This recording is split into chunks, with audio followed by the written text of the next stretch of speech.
दर्शकबिन तपाईँहरू यतिखेर हेर्दै हुनुहुन्छ केबिसी खबर। म विकास निरोलाको साथमा मोरङको लेटाङ नगरपालिका वडा नम्बर 9मा रहेको शिवशक्ति बाबा धाममा शिवशक्ति बाबाले धेरै बिरामीहरू निको पारेको, नबोल्नेलाई बोल्ने बनाएको, प्यारालाइजलाई कागज गरेर निको पार्ने उहाँले बताउनु भएको छ। उनले फोनै मार्फत पनि देश विदेशमा रहेका बिरामीहरूलाई उपचार गरेको बताएका छन्। उनले देश विदेशमा रहेका 1000भन्दा धेरैलाई बोल्ने बनाएको, निको पारेको, प्यारालाइजहरू निको पारेको र कोही गरिब दुखी छ, पैसा छैन भने पनि उहाँले निःशुल्क गरिदिने वाचा समेत गर्नुभएको छ।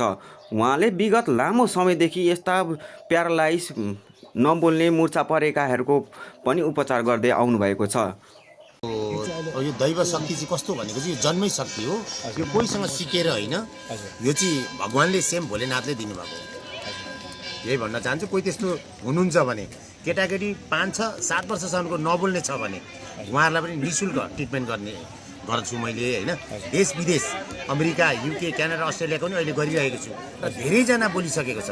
लगभग 1000-1500जना त विदेशमा पनि फोनै मार्फत भएको छ भने नेपालमा त अब धेरै भएको छ।